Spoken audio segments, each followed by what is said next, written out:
আওতায় নিয়ে আসা। রয়ে গেছে ফলে এখানে ডুপ্লিকেশন অফ এফোর্ট হচ্ছে। নির্বাচনী পরিবেশ সুস্থ সুন্দর রাখার জন্য যেমন পরিকল্পিত পরিকল্পনার প্রয়োজন আছে, আবার পাশাপাশি একটা উপস্থিতি টের পাওয়াতে হবে সবখানে। প্রেজেন্স মাস্ট বি ফেল্ট, তাহলে আপনারা উপকৃত হবেন। আমি এই 6টা কমিটি সম্বন্ধে বললাম। I am sure now you understand যে এটার ইন্টারপ্লেটা কত ইম্পর্টেন্ট। এবং এই যে আইন শৃঙ্খলা রক্ষাকারী সেলের সাথে যদি নির্বাহী ম্যাজিস্ট্রেসি যদি একটা ইন্টারফেস থাকে, আপনার সার্ভেইলেন্স এন্ড অবজারভেশন টিমের ইন্টারফেস থাকে, তাহলে আপনার সময় ক্ষেপণ কম হবে, ইফেক্টটা বেশি হবে, তাৎক্ষণিকভাবে দুষ্ট লোকদেরকে বিচারের আওতায় আনা যাবে, ইত্যাদি ইত্যাদি। আমি আরো কয়েকটা প্রাসঙ্গিক বিষয়ে আলোকপাত করতে চাচ্ছি। পাশাপাশি এই অপারেশনগুলো যদি সার্থকভাবে পরিচালিত হতে হয়, তাহলে আপনাদের গোয়েন্দা তথ্যগুলো সমন্বয় করতে হবে। প্রত্যেকটা বাহিনীর কাছে কিছু কিছু গোয়েন্দা তথ্য আছে, পাশাপাশি গোয়েন্দা সংস্থার কাছে গোয়েন্দা তথ্য আছে। ডিডিএলজি কি আছেন এখানে? ডিডিএলজি আচ্ছা, ওকে। আপনাদেরকে বলি, ডিডিএলজির যে রিসোর্স আছে এটা কিন্তু একটা ট্রেমেন্ডাস ইন্টেলিজেন্স সোর্স, হিউজ একটা ইন্টেলিজেন্স সোর্স। আমাদের গ্রাম পুলিশ যারা আছে, চৌকিদার দপ্তরদার যারা আছেন, তারা প্রত্যেককে চেনেন এলাকা,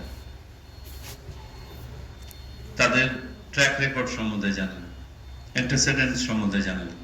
আমরা অনেক সময় এই তথ্য ভান্ডারটাকে ব্যবহার করি না। আর একটা তথ্যের ভান্ডার হচ্ছে আমাদের আনসার এবং ভিডিপির সদস্যরা। তার কারণ তারা মানুষের সাথেই থাকেন, গ্রামেই বসবাস করেন, সবাই সবাইকে চেনেন। অতীতের সব রেকর্ড সম্বন্ধে বলতে পারবেন, কার্যকলাপ সম্বন্ধে বলতে পারবেন, কারা নির্বাচনে কেন্দ্র দখলের সাথে অতীতে সম্পৃক্ত ছিল, ব্যালট স্টাফিং এর সাথে জড়িত ছিল, সব জানেন তারা।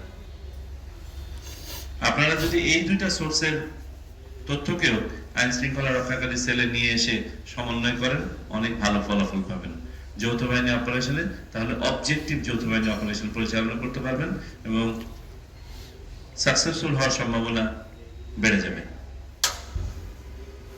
তবে আমাদেরকে খেয়াল রাখতে হবে, এই মানুষগুলো এলাকার মানুষ, তারও পছন্দ অপছন্দ থাকতে পারে, পার্সোনাল বায়াস থাকতে পারে, ডাবল চেক করে নিতে হবে তথ্যগুলো।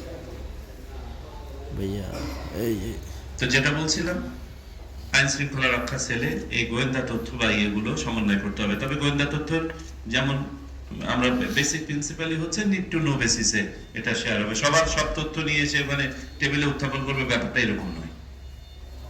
আপনারা সেগুলো সম্বন্ধে জানেন, কর্মপদ্ধতি কিভাবে করতে হয়। আইন শৃঙ্খলা রক্ষাকারী সেলকে এটাও পরিকল্পনা করতে হবে, ভোটের দিন, ভোটের আগে বা ভোটের পরে যে সংবেদনশীলতা আছে সেই অনুযায়ী ফোর্স ডিপ্লয়মেন্ট এবং স্ট্রাকচারটা কেমন হওয়া উচিত। এক এক জেলায় এক এক আসলে এক এক রকম বাস্তবতা আছে। সেটা নিরাপত্তা ঝুঁকির কারণে হতে পারে, রাজনৈতিক